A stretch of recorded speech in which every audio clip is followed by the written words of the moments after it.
ഞങ്ങൾക്ക് ചിരിയാണ് തോന്നിയത്. കാരണം അരുൺകുമാർ ഒരു മാധ്യമപ്രവർത്തകൻ എന്ന നിലയിൽ കഴിഞ്ഞ 10 വർഷം ഇന്ത്യയുടെ പാർലമെന്റിൽ നടന്നിട്ടുള്ള ചർച്ചകളിൽ ഇതിനപ്പുറം എന്താണ് അനിൽകുമാർ കേട്ടിട്ടുള്ളത് മോദിയിൽ നിന്ന്? ഞാൻ കുറെ അത് മുഴുവൻ കണ്ടുകൊണ്ടിരിക്കുകയാണ്. അവസാനം വരെ ഞാൻ ഒരു 15 മിനിറ്റ് മുമ്പ് ഞാൻ വെച്ചു ഇപ്രാവശ്യം നെഹ്റു രക്ഷപ്പെട്ടല്ലോ എന്നാ ഞാൻ വെച്ചു. നെഹ്റു എങ്കിലും രക്ഷപ്പെട്ടല്ലോ ഈ പ്രസംഗത്തിൽ നിന്ന് വെച്ചു.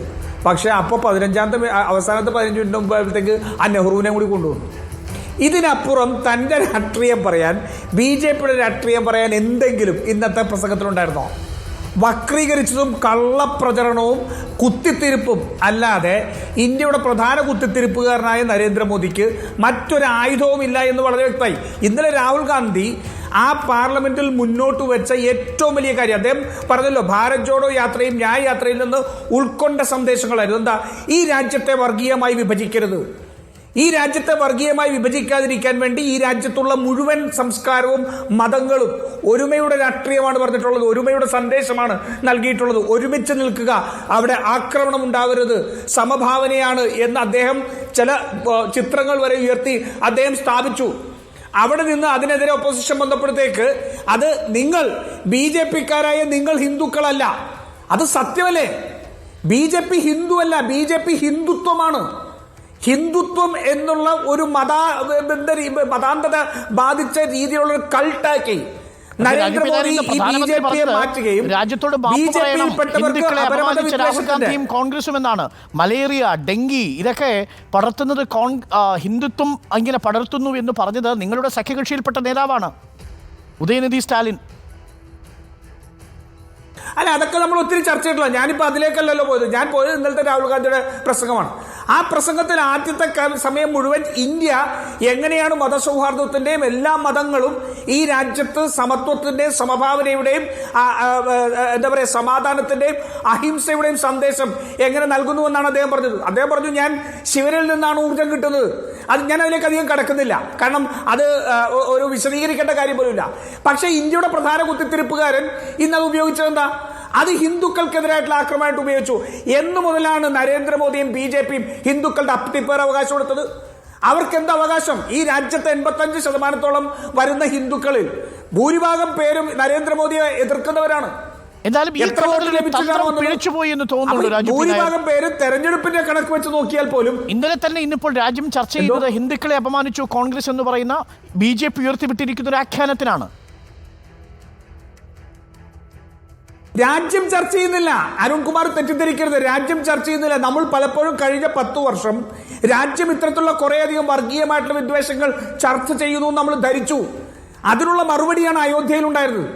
അയോധ്യയിൽ ഈ നിന്ന് ലഭിച്ച സന്ദേശം നരേന്ദ്രമോദി ഉൾക്കൊണ്ടിട്ടില്ല എന്നുള്ളതിന്റെ ഏറ്റവും വലിയ തെളിവല്ലേ?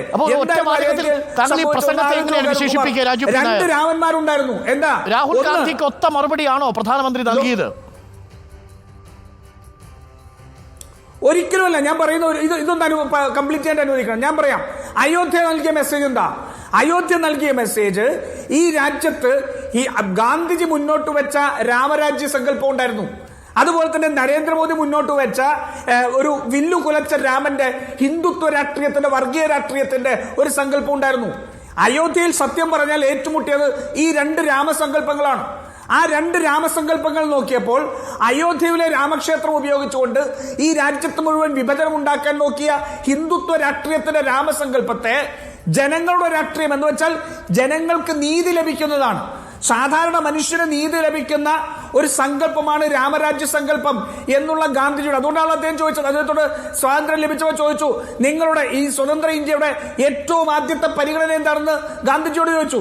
അദ്ദേഹം പറഞ്ഞത് ഈ രാജ്യത്തെ ലോകത്തിന്റെ നെറുകയിലെത്തിക്കുന്നതല്ല, മറിച്ച് അദ്ദേഹം പറഞ്ഞത് ഈ രാജ്യത്തെ ഏറ്റവും അവസാനത്തെ മനുഷ്യന്റെ കണ്ണീരൊപ്പുകയാണ് ഇന്ത്യയുടെ ആദ്യത്തെ ഉത്തരവാദിത്വം എന്നാ പറഞ്ഞത്. ആ രാമരാജ്യ സങ്കല്പമാണ് അയോധ്യയിൽ ഏറ്റുമുട്ടിയത്. അവിടെ കോൺഗ്രസ് ചെയ്തത് അഴിമതിയുടെ ഭരണമായിരുന്നില്ലേ, ഭായി ഭാട്ടിജ ബന്ധമായിരുന്നു എന്നാണ് ഇന്ന് പരിഹസിച്ചത്. UPA സർക്കാർ 2014 മുമ്പ് ഇന്ത്യയുടെ അവസ്ഥയെക്കുറിച്ചും ഇന്ന് പറഞ്ഞു. അരുൺ, ഇന്ത്യയിൽ ഇന്ന് നരേന്ദ്രമോദി ഇത്രമാത്രം വലിയ ഇരട്ടത്താപ്പിന്റെ മുഖമായിട്ട് നിൽക്കുകയല്ലേ? ഞാൻ ചോദിക്കട്ടെ, 2014 മുമ്പ് അഴിമതിയുടെ രാജ്യമായിരുന്നു ഇന്ത്യ എന്ന് പറയുന്ന നരേന്ദ്രമോദിക്ക് 2014 മുതൽ 2024 വരെയുള്ള സമയത്ത് ഒരൊറ്റ FIR രജിസ്റ്റർ ചെയ്യാൻ സാധിച്ചോ? വളരെ പ്രധാനപ്പെട്ട ചോദ്യമാണ്. എന്ന് മാത്രമല്ല, രാഹുൽ ഗാന്ധി മറുപടി നൽകാൻ പ്രധാനമന്ത്രിക്ക് സാധിച്ചിട്ടില്ല. താങ്കൾക്ക് ചിരിയാണ് വന്നത്.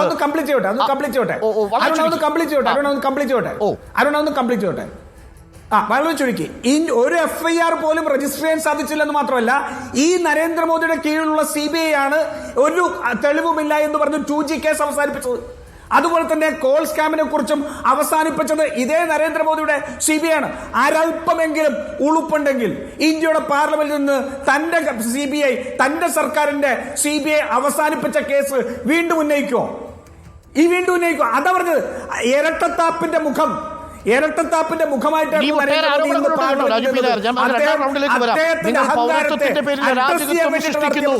നിങ്ങൾ പരാന്നഭോജികളാണ്. നിങ്ങളുടെ സഖ്യകക്ഷികളുടെ വോട്ടിലാണ് നിങ്ങൾ ജീവിക്കുന്നത്. നിങ്ങളെ വിശ്വസിച്ചാർക്കും വരാൻ കഴിയില്ല. 3 തവണയും തെരഞ്ഞെടുപ്പ് നടന്നിട്ട് മൊത്തം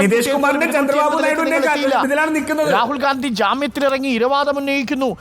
അഗ്നിവീറിൽ നിങ്ങൾ കള്ളം പറഞ്ഞു, ഭരണഘടനയിൽ കള്ളം പറഞ്ഞു, സംവരണത്തിൽ കള്ളം പറഞ്ഞു, EVM-ൽ കള്ളം പറഞ്ഞു, LAC-ൽ കള്ളം പറഞ്ഞു, റാഫേലിൽ കള്ളം പറഞ്ഞു. അങ്ങനെ നിങ്ങൾ മൊത്തം ഒരു നുണ ഫാക്ടറി ആണെന്നാണ് ഇന്ന് പ്രധാനമന്ത്രി പറഞ്ഞത്.